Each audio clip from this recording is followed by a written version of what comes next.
don't know, now you know. It's Gauntlet Friday, we back, baby. We back. And you are live. This is Sideline Sports / Philly Gym Network as well. And this is the Gauntlet. Got my man Mortal Kombat Joe down there. And then to the right of me, we got Mr. JT, James Tatum himself. And we in for a fun-filled Friday. What's going on, fellas? Chilling, bro. It's been a long week, but TGIF, got to do what you got to do. And we got to do what we got to do tonight. So I'm excited about the conversation that we're going to have. Absolutely. What about you, Joe? What's going on with you? I need a freaking haircut. That's all I'm saying. That's all I'm saying. Oh, that's apparent. You're looking dusty as hell over there. I have a shape up, but I need this to go. But other than that, I'm good. I can't Dusty wait. JJ. Slow your roll, buddy. Slow your roll. Do better. Do better. I have more hair.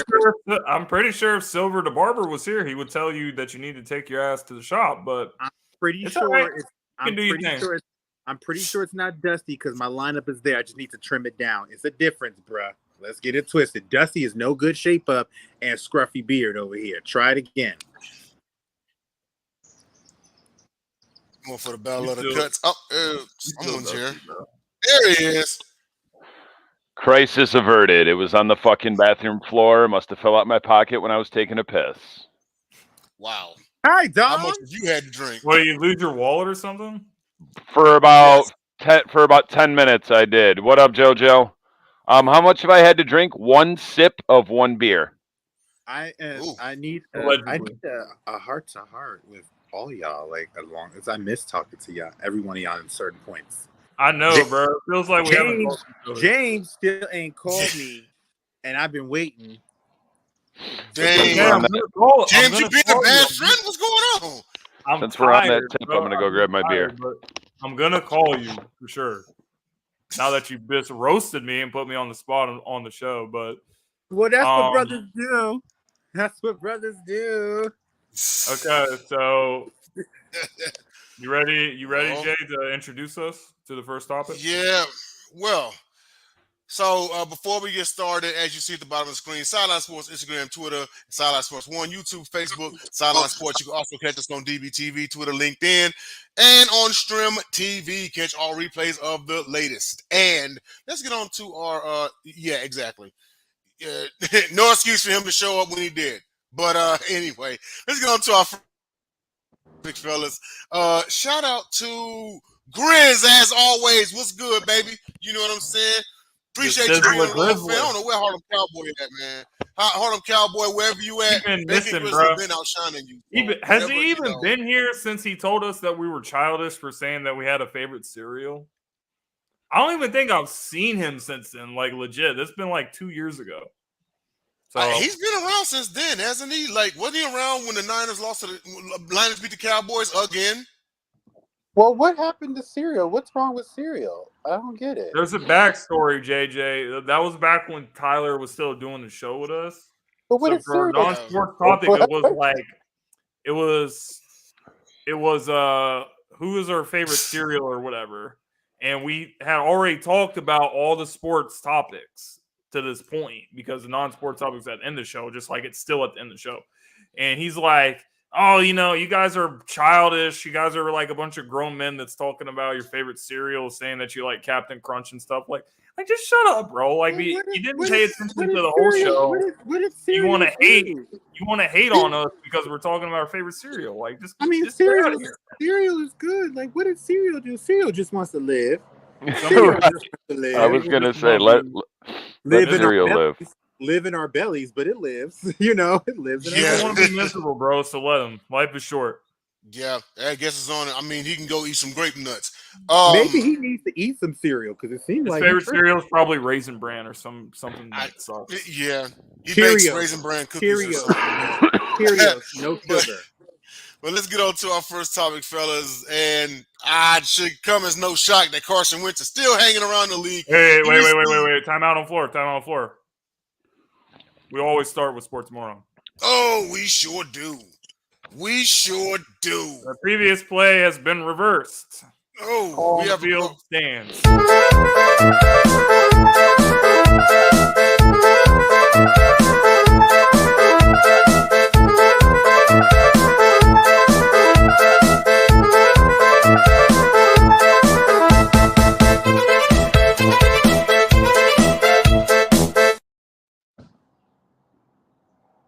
That was can I actually an tag in oxymoron that I just said because I said real the call quick? on the field was Hold on, reversed, let me but the just call say on the real field quick, stands. James. Let me just say But you real guys quick. know what I meant. Yeah. Then- Well, Let me I guess just I'll say real. Hold on. Let me just go ahead, say Joe. real. Thank you. Those facial expressions are my favorite expressions ever. To see James sitting there looking like, and then you see John just like, it's like the best. It is the absolute best.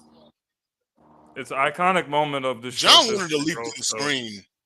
it was Yeah, but it was crazy. John is the perfect person to make facial expressions like that for a sports moron type situation. Dom. Oh, you said John. I was about to say because Dom has his share of facial expressions too. In fact, one of them is a contact pic on my phone. But getting on to sports moron of the week, my sports moron. I'm gonna have to go non-NFL for a second, but screw it. This is to everybody out there who had critiques on and tried to cheapen Nikola Jokic's NBA title victory by saying, "Oh, well, he beat an 8th seed. He beat fourth seed and a 7th seed, and then another 8th seed. He had an easy road to the championship." Listen, all y'all sound like y'all just started watching sports 2 weeks ago because when in the history of ever is anyone in control of who they play? The man had an amazing season. They won the title, and it is what it is. But, I mean, they always say whenever you're doing something right, you're going to have your critics. I just thought that the critics would at least sound halfway smart. That's my sports moron. JT, who you got, man?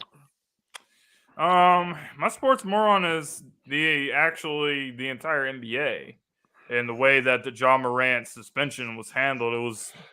It was broken today. Breaking news was 25 games for John Morant. And the reason why he only got 25 games, and before I get into it, in isolation, 25 game suspension, it seems like that's something significant, but when you look at 82 game season, in reality, it's really not. So the reason that Ja did not really get a longer suspension is because of his status. It's because of who he is. He is a star in this league, and the NBA is not willing to take that level of a financial hit to lose a guy for the whole season. But I think they should have. I think they should have given Ja Morant the suspension for the season to make an example that there's certain things that if you make it to the NBA, there's expectation the way that you have to handle yourself as a professional of this organization. Not only the Memphis Grizzlies, but the entire NBA. Sometimes you have to take a hit to send a message to the rest of the league that no, we're not gonna deal with this. So I don't think that this situation was handled appropriately by the NBA. And that is why I'm choosing them to be the sports moron, because I just don't think that this situation was handled the way that it should have been handled. Great take on that. And I shout out to Jacob Christner because I texted him today right when the news broke, and I said if you want to see a glaring example of the NBA placing ratings above everything else, look at the Morant suspension. He only got 25 games. You know, and there may be some detractors out there saying, "Oh, well, if they suspend Morant the whole season or whatever, it's only because the NBA hates Memphis for some reason." Well, number one, no one told Dylan Brooks to act like a jackass and then underperform. Two, no one told Ja Morant to go Gilbert Arenas not once but twice. Okay, and and also I will point this out that with him missing 25 games, that actually disqualifies him from winning any award next year. And he actually had incentives in his contract to where he could stand to make more money if he made All NBA, if he won Offensive Player of the Year, and if he won MVP. So, I mean, that sucks for him, but he did it to himself. Dom, who you got? Sports Moron of the Week. You just skipped me. Wait a minute. Oh, my bad. Okay, okay. I guess we're going clockwise. All right, Joe, it's on you, man. Counterclockwise, you went first. James went second, so it's clockwise. But I think his windows are arranged different than ours. My windows arranged different. Go ahead, Joe. No, okay. I agree with my moron was going to be the NBA, but in a different lens. I understand the approach. I just think for this specific situation, it was a little bit moronic. They're taking the corporate approach because they're a big corporation, which is this is like a informal warning. basically, if you're talking about from like a corporate level standpoint. What I feel like is the moronic standpoint is leading up to this, you were giving the sense that this was going to be a hit, like a serious knock on this guy. And I feel like the reason why I feel like they're moronic on this one as well is that, yes, I understand that you still believe in this guy. And I understand that you laid the suspension basically saying, all right, man, we're putting our neck on the line for you. We're going to take a lot of heat for this. Don't let us down. I think, though, if you really were trying to make sure not only you're going to try to save him, but you're also trying to send a message to other players, you got to make it hurt. Like, you got to make it hurt. Like, I thought it was going to be half a season or at least like 35 to 40 games because I thought that you needed to have him see and really understand that, dang, I may have really messed up a chance for my team or whatever, because I need you to see a chance for their team to kind of be teetering on to a possibility of not making the playoffs, which would be a direct hit for him to think, dang, I didn't do what I was supposed to do. And because I didn't do what I was supposed to do, my team is suffering and we're losing because of that. And I'm supposed to be an example and the leader of this team. So to that, I definitely think that they did not put it as harsh as they should have. I do say I'll give them a little bit of a silver lining in the sense of no postseason awards, like I said. I'm curious to know if that also means that he can drop out of possible contention for all NBA, because that also leads to incentives and possible contractual incentives down the line. You got to hit his money, but you got to hit his money a little bit harder. If I read correctly, I don't know if this is true or not, but I remember seeing on Facebook, he stands to make, I think, 7.6 per game or 1.6 per game, and it's coming out to be like almost like maybe 25 to 30 million or something like that on a guy that did sign Yeah, a he's leaving a lot of money on the table. A 6-year, 295 million. It's a lot of money, but it's like at the same time, I think I understand the NFL BA or the Basketball Association. They don't like the suspension. I mean, of course, you're going to have to defend the guy. You're going to have to, but at the end of the day, y'all need to stop acting like this man is about to be 35 and done. The man is not even 25 years old. If there's a chance that somebody could turn it around, they could turn it around. Or he could turn into Stephon Marbury, not getting his act together and then getting axed out the league. Or he can turn it around, like being suspended for a year or half a season on his overall career ain't going to really hurt him that much if he does what he's supposed to do. Tyler says a repeat offender can't get 25 games. I think that's too soft, and I was thinking that it should have been closer to 50 game suspension. So I think the NBA is a little moronic because you're putting your neck on the line for something that you probably should have been a little steadfast and stern on. Mm-hmm. Yeah, absolutely. Dom, who you got, man? So what's going on? Real quick, it's the LeBron stands who are complaining that Jimmy Butler isn't getting criticized harshly enough for having an 0-2 record in the finals. Raylan, you're one of them. Oh, From the top rope, firing shots at people. Ray Yeah. don't be playing around about Going at it all week. Hey man, be careful though, because Ray is actually the one that helped me make the intro for the Gauntlet. So you have to. Oh no, I remember. He let me use his subscription to this one website that has like intro templates. So Ray I'm not. Hey, listen, we appreciate your. I'm We just don't always appreciate your takes. Put it up there. He's awesome. But Dom, you're a known LeBron hater though, so I saw this coming. Timeout on the floor though. Right. How the hell did nobody mention Karl Anthony Towns during this whole situation? Have you guys been seeing? Oh my gosh! I've been thinking about that all day. The last few days. Hold on, I think it's one of That's those my things, bad. What, you didn't think when he retires, people are going to say he changed the game? Hold on, I'm thinking it depends on why state the obvious. Nobody pays attention to them. Nobody cares about them. I didn't think nothing of it. I said, okay, they're just being who they already are. Ridiculous. Moving on. Him like saying I never that thought nothing he of changed it. the game. Like at this point, I just don't know if this guy's an idiot or. We're talking about a person who has been trademarked as. He's not even the best player on his team. Don't think I care. Did you hear what else he said though? He changed the game. But I don't think that the Minnesota. Did you hear what else he said though?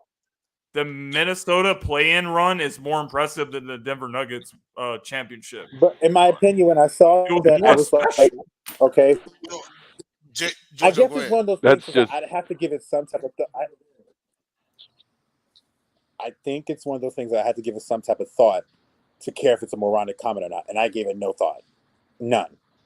So you're That's saying nothing. Cat is not even worth your time, is what you're saying.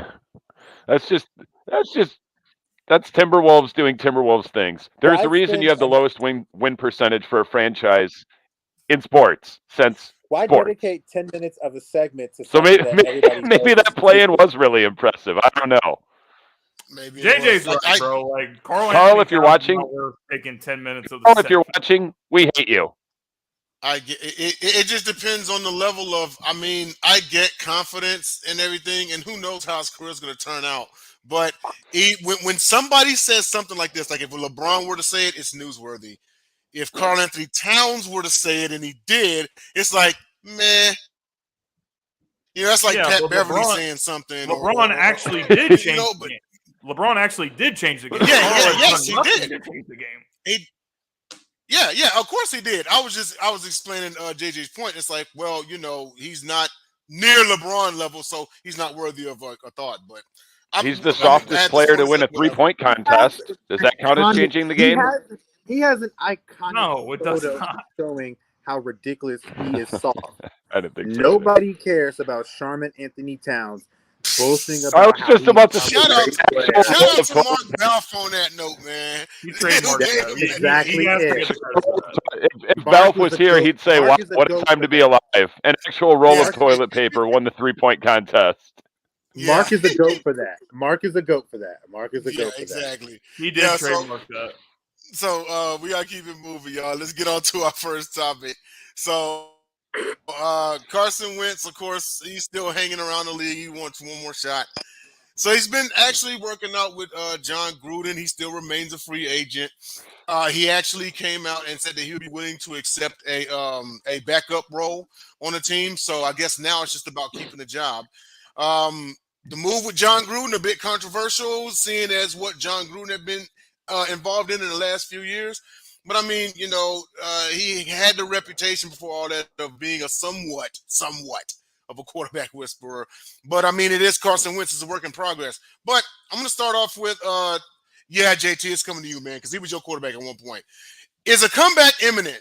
I just think this is the wildest. When I heard this news, I thought this was the wildest thing that I have seen in my life, bro. Because you have Carson Wentz, who I can say all these different things about him, but, you know, Carson Wentz is known for being like, you know, he's known for being supposed to be a nice guy or whatever. Like, he's always posting about church and, you know, Bible verses and stuff. And he ends up with Jon Gruden, who basically got blackballed from the league for being a misogynist and sending like homophobic texts to people about, you know, people being gay and stuff. So I just think like the combination of them is like the most unlikely combination. But you know what? I can't hate on the man for trying to do something to try to get him to the league. So I don't know who's going to really give him an opportunity, even as a backup. I think that some of the situations that he's had in the league and the way that he's handled himself has been unprofessional, and he hasn't really been the greatest teammate. So I think that is also something that plagues him, not only in addition to his level of play that really hasn't been that good. So we're going to have to see, but for now, I guess it's a start. And if someone were to get injured in training camp, I think that's closer to the time that we would see Carson get some type of an opportunity. But not really going to hate on it too much. But I just think the combination of these guys working together is one of the craziest things that I've seen. Man, it must have been a long week for you because that is legit the nicest I've ever heard you talk about Carson Wentz. I'm being straight up. I'm being straight up. Everyone knows what I feel, so I don't want to be too redundant. No. I feel that. It's just no. It was a great take. Consider it being nice. Consider it being nice. I'm a little surprised too. It was a good take. Everybody's got, you know, their takes and whatnot. It's just I legit did not expect that coming from you about Wentz. But hey, take it and run. JJ, it's on you, man. What do you think about this whole Wentz Jon Gruden link up? A lot to unpack. So I just dressed with James. I see James as somebody that's just like, I've moved on. I don't really care to talk about something that I've said like 1,000 times about him. So I think he's trying to be more objective. Now, in light of that, if we're being objective, we got to be honest about some things that we probably had trashed over the course of the last couple of years because he struggled. The guy has talent. He has an arm. He can run. He's got the size, and he can hit people. So he already has that. The one common denominator amongst him in Philly, in Indy, in Washington was his mechanics. And his mechanics, particularly under pressure or in game type situations where you have to really have it crisp and sharp. Now here comes Jon Gruden. And I don't think he was thinking about the aspect of what he's gone through because he's not coaching. You could work out with somebody and still it wouldn't matter. And so for me, Jon Gruden, throughout his career, has been known for what? Fixing the mechanics of quarterbacks. And then so that makes sense as to why Carson is working out with him because, in my opinion, I would want a quarterback to work out with him too if he's trying to work out his mechanics. To be very honest, call a spade a spade. He can be a misogynistic, homophobic dude. The dude can develop quarterbacks and fine-tune their skill set. Now, I will say this on another front. In the NFL, outside of kicker, what's the one position that is most protected that you could probably sustain a successful, lengthy career? Quarterback. Now, how many quarterbacks, and we can go through their careers, have won Super Bowls over the age of 30? Quite a bit. And, so for example, if I'm thinking of it that way, when I factor all of it in, I see a guy that has raw talent, has to work on his mechanics, wants to play at a position that can help him sustain for a very long time, and has seen people come back and have success stories at big and older ages on good teams. I think this is a good opportunity for him to salvage his career. And I quite honestly would love to see it because I actually do think he can be a decent quarterback or even a very good quarterback because I do remember the MVP season. I don't think he cannot be the best quarterback or anything like that, but I think I can already say right now, given the platform, knowing who's starting quarterbacks for some teams, I can pick him over a couple just off the top of the matter because that's just what I've seen and what I've seen from those others. So who's to not say that he can't magically turn it around? If we all can grow and change and be better than we were before, I can't deny that from him. And that's just how I see it. And I think that it gives him his take. It shows that he wants to show that he's serious and he wants to show that, you know what? I learned from my mistakes. I'm not upset because half the team chose Nick Foles over me and I want to get out. I'm not upset about saying I'm not taking a team that's not going to give me a starting position. I realized what we just talked about with Ja. I'm on the chance of being out where I can never get a chance to get back in. So I got to decide what I want. Do I want to be known as that or do I want to be known as to try to extend my career as long as possible? And I think this is the first step for him to say, you know what? I'm serious. I've learned. I want another shot. And there's absolutely nothing wrong with that at all. I mean, I'm not exactly going to sit here and say he's the next Rich Gannon to win MVP in year 10 or anything. And ironically, Gruden coached Gannon at that time period.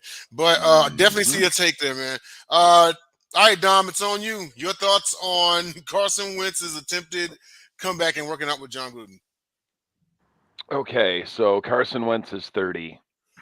So I didn't realize he was already that old. I definitely think there's an opportunity for him. Vegas seems like a fit potentially for when, not if, Jimmy Garoppolo gets hurt. There's a lot of uncertainty in Frisco. They've got a strong run game, phenomenal defense. You wouldn't have to do too much. Dom, can I ask you one question to at least see your take? You mentioned Vegas, and we mentioned a coach that used to coach for Vegas. Do you think that he may have still good ties with the organization to possibly say slide Carson their way? It's hard to say. I think that there's an equal possibility of that, and I think there's also an equal possibility that linking up with Jon Gruden could absolutely ruin his chances in Vegas. I don't really know right offhand how ownership in the front office and Jon Gruden, I don't know how they left that situation. I know they let him go while still owing him a lot of money, and I know they weren't happy with the job that he did there. So it's hard to say. I was just thinking more like for a roster fit. Mm-hmm. situation. Anything beyond that, I mean, I don't see them as contenders, but possibly Tampa. Wait, didn't they just get Mayfield. Baker go to Tampa? Yeah. Yep. Okay, so there's a job opportunity there for when, not if, Baker fails miserably. Personally, I'm looking forward to the Kyle Trask era to begin, because he's the only quarterback from the state of Florida in probably a decade that I've actually been even mildly excited about.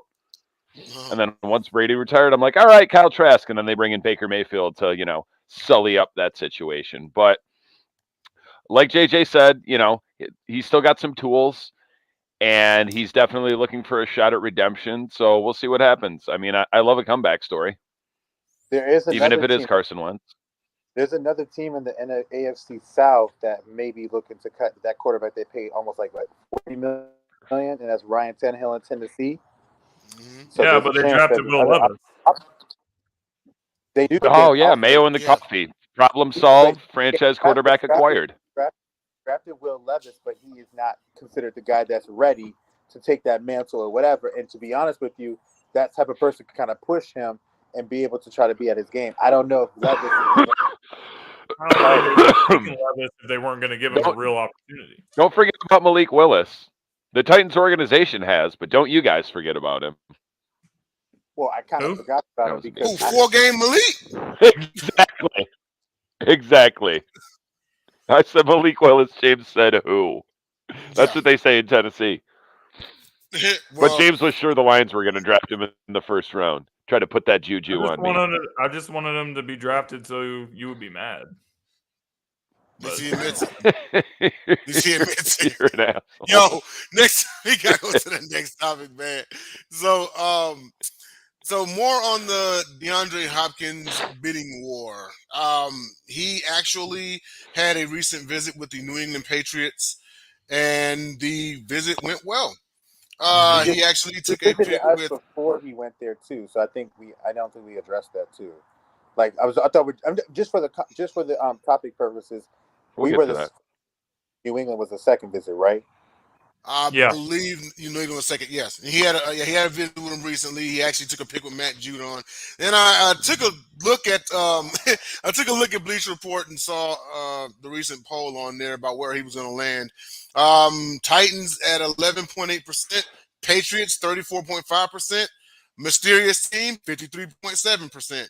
He has said he would consider a return to Houston. I don't expect it, but but I'll go around the horn here. Mac Jones and D Hop. I mean, JT, do you see it, man?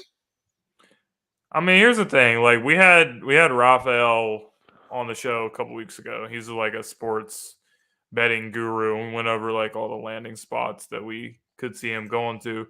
But I think when people look at his situation, you can't really judge DeAndre if he ends up going to like a team that stinks like the Patriots, for example, or the Titans, because the top teams like the Eagles or the Buffalo Bills and all these teams that we say this is where he should go. He should go to the Chiefs, play with Mahomes, get a chance to win a ring. These teams cannot afford to pay $20 million to a receiver. And, some of these teams like the Patriots can't afford that. And they literally have no weapons. So I think it kind of does make sense. But, is anything really fruitful going to happen from it? No. I mean, in terms of trying to win something, no. But I don't really want to put this out there, but I'm not really too sure if winning a Super Bowl is super high on the priorities. I mean, he's 30 years old. I think he probably wants to get another contract in his 30s where he's paid very high, which I can't really blame him for. So I think that's the situation. He's trying to secure one more big deal as he's getting into his 30s, as he's going to be on his way out of the league, most likely at the end of the deal that he's going to get. So that's the way I view the situation, and I'll be interested to see if I know the Titans have a formal offer for him. I don't know if the Patriots do yet, but we will see. And maybe some mystery team does get involved. So we're just going to have to see how it plays out, but we'll see. Yeah, we'll see how it plays out. I mean, with the Patriots, the only thing that I have is, Belichick really isn't known for giving guys too big of contracts, paying them. But yeah, but who do they have? No. You're right, and I'm about to touch on that because number one, who knows how much time Bill Belichick really has left?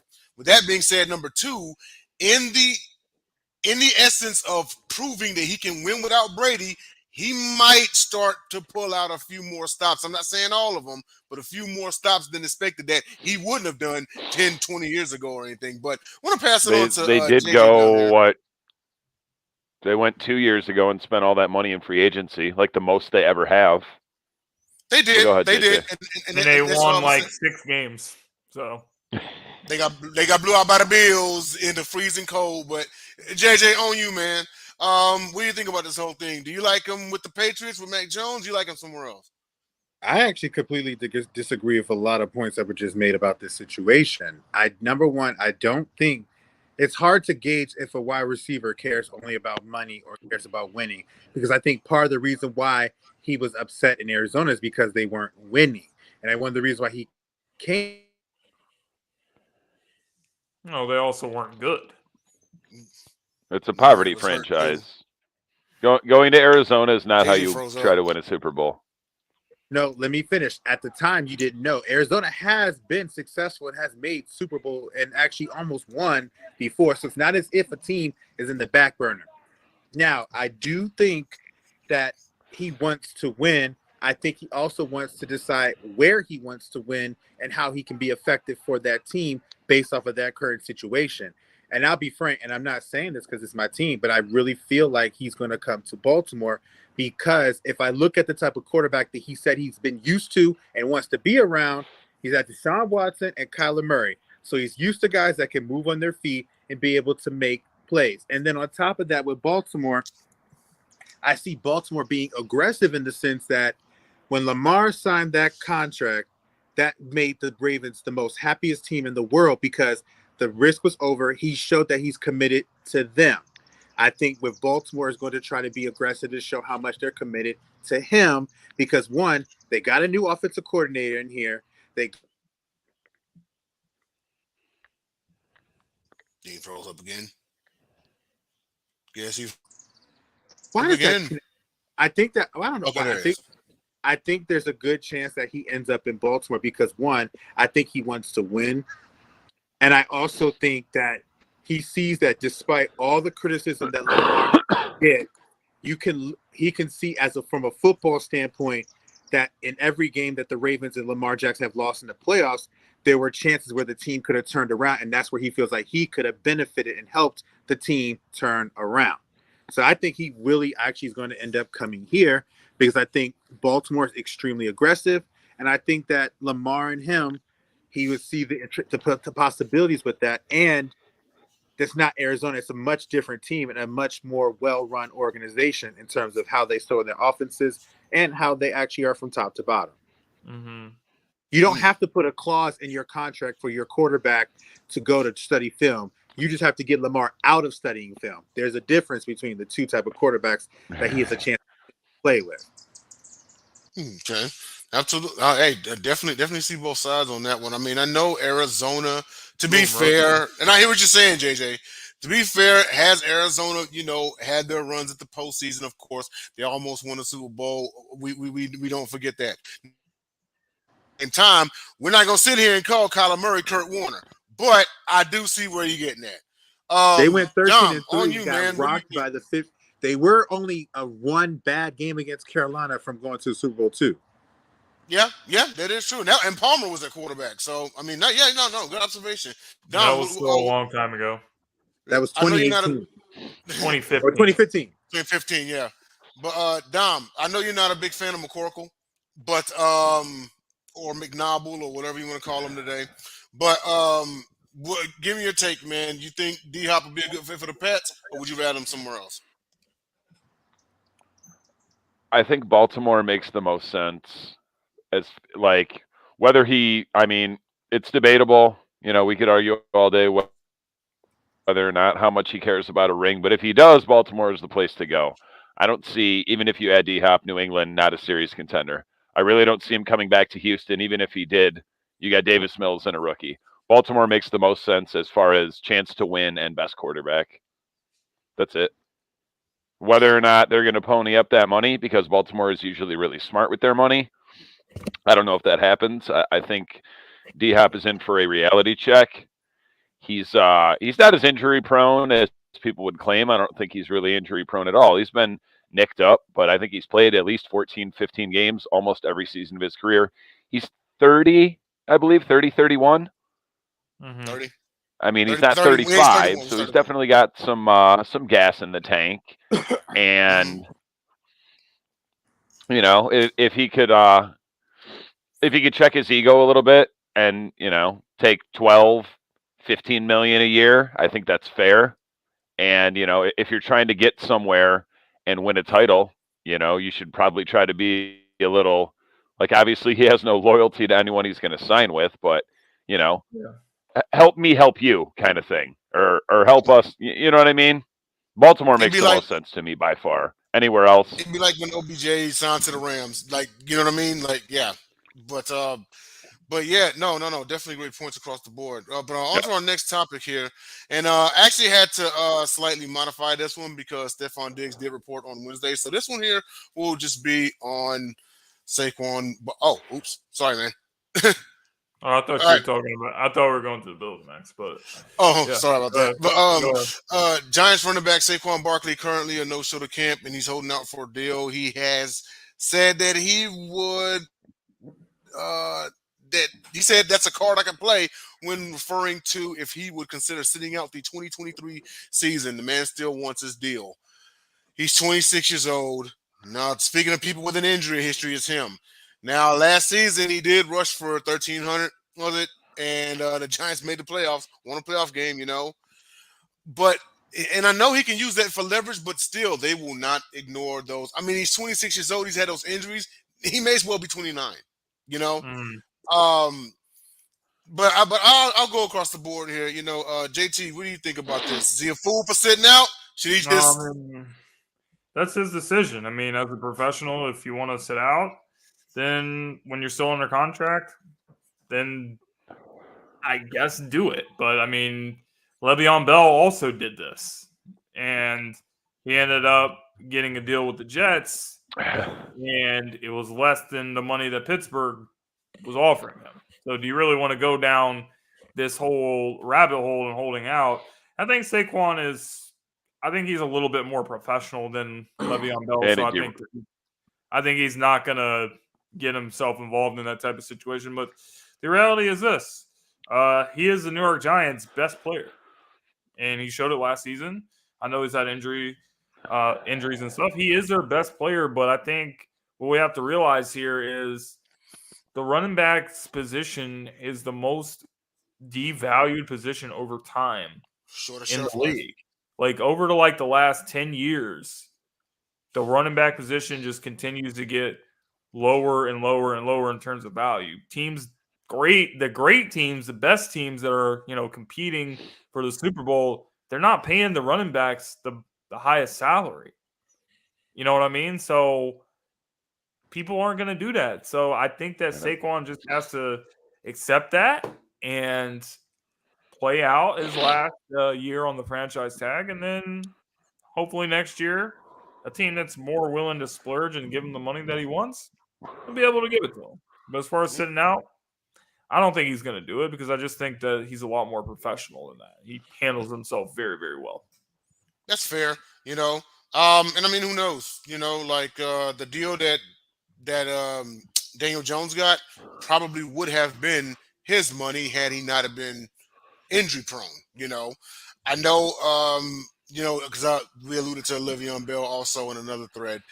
And I was thinking about it, and I was like, well, you know what? Also, at the time period, they still had Big Ben and Antonio Brown, so they really didn't miss a beat. Whereas with Saquon, if he sits out, how hard is that offense going to impact? Because we're not exactly expecting DJ to throw for 5,000 and light it up, you know. But I want to go down to JJ on this one. Maybe you have a different take on this. Maybe you agree. Warriors, what is your thoughts on Saquon Barkley potentially holding out for a deal? I mean, to be honest with you, this is kind of a little tangent. The Ravens are going through the same thing because JK's holding out for a new deal as well. So, like, at the end of the day, I'm not surprised. At the end of the day, I think you guys touched the points as to why he's holding out. Like, number one, you said Daniel Jones is not going to throw 5,000 yards to win you a game. Throughout the whole time, this season and coming in, they were always attributing to him game managing, but Saquon being the catalyst to helping them get to the playoffs and being the guy that helped them get the playoff victory against the Minnesota Vikings. And then, so both of them were up for a contract, and they chose Daniel Jones. And I think that's not necessarily a knock on him. I think that's just the programming that teams have based off of what we've been said for years. You don't pay a quarterback over a running back. Pay the quarterback and stuff. And so he just happened to be a casualty of this. But I think that go ahead and hold out. Go get your money because, again, you've had the injuries. If there's ever a time in your career where you think you have the best chance to get the leverage and get the money you want, it's right now. You had your best season. You've made I think he made an all-pro team, and I think he made the first team Pro Bowl. And so you've had this is your best chance to be like, okay, bet. I got to try to go after what I want. And at the end of the day, he's banking on the chance that they're going to pay him. And if they don't, then he's going to have to decide what he wants to do. But I think he's like, if there's a chance for this team to feel like I want me or you want me, this is my chance to show them that I want to be here, but you guys got to show me how much you want me. But as far as I think, do what you have to do. I think, he's a guy. I mean, the dude's in ridiculous shape. The dude's not like necessarily going to just drop, and he's got the best part of his legs are still there. And as long as he keeps those, he's got a chance. He's just got to keep working out and straining those. And I don't think that's going to be a problem. Yeah. I mean, we've said this for years, like stay healthy. You can be a top 5, And JT made a point, and then it made me think about Ezekiel Elliott because, it's like how many running backs really get that big money and then get better, Isn't Zeke like 1 year ahead of him or 1 year? Isn't Zeke like only 1 year ahead of him? Zeke was 2016. Yeah, he's only like 1 year ahead of him. Saquon was didn't even live out his contract because only Jerry Jones is dumb enough to give a running back that kind of money. Zeke's still unsigned, correct? Still unsigned. Yeah. He's a man with no home right now. But on you, Dom, what do you think about the whole Saquon situation? Holding out, like James said, holding out, not a good idea. Didn't work. Let Le'Veon Bell be the cautionary tale because he certainly wasn't a shining example. Like, you're going to get what you're going to get. At this point, Saquon Barkley is like my Jose Canseco rookie card when I finally got it. The Beckett sports guide told me it was worth $100, but unfortunately, it's only worth what someone is willing to pay you for it. And I mean, Saquon could probably look at, for example, Christian McCaffrey. He's had a history of injuries. He still got paid, so he's probably trying to use that as some sort of bargaining chip. And, we've talked about this ad nauseum since the show started. What running back does stay healthy? There's not a single one. It finally happened to Derrick Henry 2 years ago. Last year it happened to Jonathan Taylor. So that, in some way, shape, or form, that, despite, having an injury history is not a good bargaining chip to bring to the table when you're negotiating a contract. But at the same time, Saquon could sit there and say, yeah, I know I've been hurt, but who hasn't? And I was looking at Pro Football Reference. He missed 16 games in 2020. He played all 16 in 2018, missed 3 in 2019, missed 3 in 2021, and he missed 1 game last year and has not been an All-Pro. Not even first or second team, 2-time Pro Bowler, his rookie year and last year. Okay, so no All-Pro. He's got a ton of value, and he's another one of these. And like I said, it's hard to even pick, the top 5 running backs in the league because you might be able to agree on 5, but there's probably 3 more guys, including like Dalvin Cook, who just got cut when healthy. Let me ask you this. It's all bunched up. Dom, you can start. Let me ask all y'all this. Saquon hold out. Can the Giants make the playoffs? No. Well, I mean, they could, but would it be harder to will make the they? playoffs with him or without him? Right? I don't think so. No. And then Even if you get shit pigs back, might fly out of my butt. And who did they give a deal first saying, I believe you can get us to the playoffs? Daniel Jones. DJ. So what are you going to do as the guy that they think that they physically you feel like you're the best player and you've shown your results that you could have got, you helped this team get to the playoffs, and they said, you know what, we believe in him to get to the playoffs. What are you going to do? You're gonna have to. No, you're right. I mean, they had no other choice but to pay DJ. Who else was you gonna pay, Shep? I kind of think right. he painted that front office in the corner. Who else was they gonna pay? I mean, it's either give him a multi-year deal or franchise him, have all that money against the cap, and then you're just, you're kicking the can down the road one more year. I don't think it's going to cost you more next year.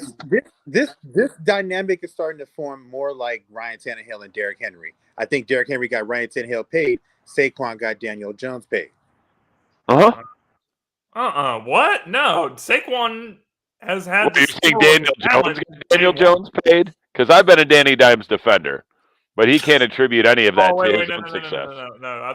I thought you said that Saquon or that Daniel Jones got Saquon paid. No. He said made him look good. He said so. Certainly not. Saquon got Daniel Jones paid. Yeah. But listen, man, this wasn't smart by the Giants to do this. You are stuck with Daniel Jones. If you're gonna say, give me Daniel Jones for one more year, I would have done like a 1-year extension. And if he cannot deliver, then I'm getting rid of him and I'm going to another direction. You guys say who you're going to get. So Daniel Jones or Derek Carr? I'll take Derek Carr. There's people out there that 11 times out of 10, I'm taking Derek Carr. I don't think there's not necessarily people out there. I think this is what they're saying, and it's completely different from what was being experienced throughout the season. Remember, Daniel Jones coming in was known on the verge of being demoted. And what did Daniel Jones even do last year? I don't know why everyone was so impressed. I agree, but what I'm saying, these are all things that are factoring into this position where I feel like he probably did hold out. They took a risk, and Saquon's like, okay, I'm playing my hand. If you don't pay me, cool. I'll figure it out and stuff, but I'm going to do what I can to get myself to get to where I want to get to, and that may not be with this team. If you believe in both of us and say we're both of us the reason why this offense and this team turned around, then pay both of us. Interesting. Absolutely. But do want to get on to our next topic. We got about 9 minutes left, and that is Bills quarterback Josh Allen will grace the cover of Madden NFL 2020. But of course, just like every year, the discussion happens. And that is the Madden Curse real? So some examples of the Madden Curse actually taking effect. Well, you got 2000. Whoa, hey, the first ever athlete, Garrison Hurst in Madden 99. He suffered a broken ankle that was so bad he ended up missing 2 full seasons and he never played again.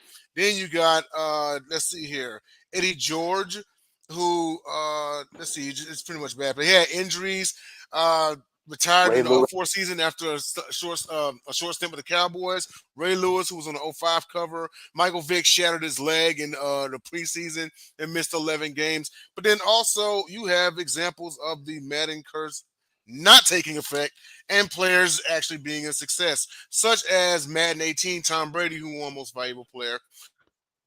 Madden 20, Patrick Mahomes won the Super Bowl. And Dom, you're Calvin Johnson and Madden NFL 13 cover, and he set the single season record for receiving yards. So I'll send it around the panel here. And JT, your thoughts on the Madden Curse? I mean, look at the Bills, man. They're already cursed. This team is already a cursed franchise that always has something in their way keeping them from winning the Super Bowl. They lost 4 Super Bowls in a row in the 90s. So this team is just devastating. So at this point, who even cares that Josh Allen has the Madden Curse? Got to do what they got to do, whatever, man. So I personally would love to see the Bills win the Super Bowl, but Madden Curse, man, like I just think it's a bunch of crap. I think that it's something that gets people talking, but does it really exist? No, because of the reasons that you said. Like, you have a bunch of guys that got injured or whatever, or they stunk. But one thing I got to point out, man, like Madden 12, what are we doing, man? Put Peyton Hillis on a cover of Madden. Wasn't that a fan? What is even the thought process of Wasn't that what because the went into fans that? Is voted what I that? want to That's know. the Wasn't great that- white hope. Shout out to Peyton Peyton Hillis. Hillis. Wasn't that because the fans voted him as the cover? Even if it was the fans, though. It's stupid. Yeah, the fans. That's the reason you have the New Orleans Pelicans, because they picked that name. To be fair, that's a anyway, big word, I but can't say anything else about this. Someone else needs to go. I think in JJ, terms go of the ahead, whole, man. I think in terms of the funny thing about Peyton Hillis, I mean, this was a time where the Browns were, 0 and all the time. And I think he gave him a first glimpse of like, oh my God, the Browns might have a chance to do something or whatever. You had Derek Anderson in 07, but they didn't make the playoffs. I'm not agreeing with you. I'm just being devil's advocate and giving you the other side of the argument. I'll be honest with you. I kind of treat the Madden Curse as something that was kind of fun to talk, like crazy to think about when I was a kid. When I got to adult, I don't really think that's real because I don't see how you can say it's something to curse for something that can happen to anybody, uncontrollable. It doesn't mean that on this particular year, some superstition thing is coming out and just gonna make them bad or whatever. There's plenty of different reasons and other situations or circumstances that have made these guys have the years that they did. Come on now. Yeah, Okay. just circumstantial, really. No superstition. What I want to and, know is we'll finish it with Dom. Go ahead, man. whether or not it's real. I mean, there's equal evidence for both sides of it. What I want to know is, maybe one of you guys know. So say you're Josh Allen, they pick you for the Madden cover. Do you have the option to decline? Because that's what I would do. I believe that the curse is real enough. I don't want to be on the cover of Madden because I want to have a bad season. Actually, maybe I do, because at least if I have a bad season, I can blame it on the Madden curse. But me personally, I would not want to be on the cover of Madden, especially because that game is garbage now. That's my real reason for not wanting to be on the cover. But also, additional reason, I don't want the Madden curse, because maybe it is real. Well, Madden's been garbage for A few years. Past decade. There hasn't been a good Madden game in like the last 10 years. I still say their best days were on the PS2. Yeah, Madden's best days were on the PS2. Those were 100%. unforgettable. Like when I was stationed overseas, dude. Like we would connect the PlayStations from room to room with the Xboxes and sit there and have tournaments and stuff. Like their best days were in the 2000s, man. Yeah, they hadn't been the same. With the pressure sensitive jukes with L2 and R2. L2 and R2, yep, before the juke stick. But we do have, let's see, about probably 4 minutes left before we got to wrap up. So we'll go on to our non-sports topic. Pick one album to listen to for the rest of your life. I am going to go with, ironically, my favorite, and I had some thoughts of this too. Ironically, my favorite hip-hop album of all time, and that's Bone Thugs and Harmony, E1999 Eternal. Every year, I've lost count. Since that album came out, in the summer of '95, it's just been. It's a phenomenal album. It's perfect. Zero skips. It's dark. It's gritty. It's catchy. First of the month. But Smokers Only. Me Killer. Buddha Lovers. Oh man. If you to all of y'all out there that take part in cannabis, Buddha Lovers is the track you need to listen to. But outside of that, yeah, that's my album right there. And it took a lot of thought too, because I had between that and a few Pac albums. But I wanted something to where it's I could rap it but sing it also. But I'll go ahead and JT, man, it's on you. I'm gonna have to go with Purple Rain with Prince, because I think that Prince was arguably the most iconic album by one of the most iconic musicians of all time. Even people that don't listen to Prince or were not particularly a fan of his, they still know who he is. And that's just because Prince had such a Oh, that's a good one, Tyler. Such an outstanding impact on the culture. So I love the song Purple Rain. And I think a lot of people do when they hear it. Purple Rain, Purple Rain. And the song's like actually like 9 minutes long or something. It's something insane. But Prince, I really think he was a true musician and a true artist in everything that he did. So that's why I would have to go with Prince and Purple Rain in this case. You prefer him over Michael Jackson? I think they both brought amazing things to the conversation when it comes to music. We should have done this as a Mount Rushmore. I prefer Prince, to be honest. Okay, that's fair. Very fair. JJ, it's on you, man. He's gonna come with some off the wall shit, and I ain't talking about Michael Jackson. Not really. My girl's best album, Beyonce's B-Day of 2006. That album for me, for top to bottom, because that was arguably the album that made her America's girl. That album came out when I was like 15. Every song, special edition. I love all her albums, but if I had to pick an album that was my favorite, where I actually did listen to it for like 2 years straight, it was B-Day. And I'm not the type of guy that listens to a whole album. I usually listen to 2 songs, whatever the radio plays, to be very honest with you. Mm-hmm. But hers, I had everything. And so I would say, for me, it would be B-Day, or then it would be not the album that he just had, but the album that Starboy is on for the weekend. That would be my other one. Okay. That's not bad. You know what?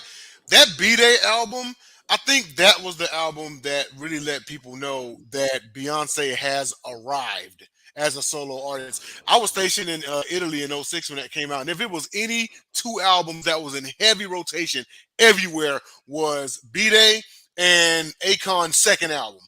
Do I Wanna Make Love? Right? Yeah, everyone was jamming that, you know. But B-Day, definitely a good pick, because I remember one supervisor from... Go ahead. No, B-Day's actual song, Get Me Body, like everybody got their girlfriends together and everybody got their friends together. Imagine Get Me Body being today with TikTok. Oh, yeah. And it's an underrated Swiss beat. All right, we'll wrap it up with Dom. Go ahead, man. One album you'd listen to. I'm gonna go Ultimate Cop Out, because I have 2 that I couldn't choose between, and they're both double albums. I was gonna pick a double album no matter what, just because it's more music. But it's either All Eyes on Me or Life After Death. Those are those, 2 iconic rappers, 2 best albums. They're both double albums. It's pretty much 1 or 0 skips on both. Although I'm not gonna lie, if I never ever hear, I don't ever need to hear America's Most Wanted. 2 of America's Most Wanted. Don't ever need to hear that again. Don't ever need to hear How Do You Want It again, just because it's still on the radio all the time on the old school hip hop station. It's kind of a timeless hit. You can't blame it, you know. But that does it for us at the Gauntlet. Thank everybody for tuning in. Shout out to Bacon Grizz. Shout out to Tyler Ingram. And shout out to Harlem Cowboy, man. We need you back in the comments so you can get dumped on like you by usually the way, do. Not to cut you off, but by the way, I'm trying to find the comment here. Tyler says that he's coming back in July and he's going to do a show with us. So be 5 Live, baby. Be on the lookout for that. So I'm pretty sure the last time we did a show, JJ was not on the show. So it was just us 4. So all 5 of us together again. Very exciting stuff. It's gonna be awesome. So, you know where to find us all. Hey, Sideline Sports on YouTube, Facebook, Twitter, DBTV, LinkedIn, and Stream TV. You can catch the replay of this episode on sometime this weekend. Definitely Monday night. But hey, we gotta wrap up here for JT, JJ, and Dom. Detroit Dom. I am Denzel Snipes. Thank you for tuning into the Gauntlet. We'll see y'all later. Peace.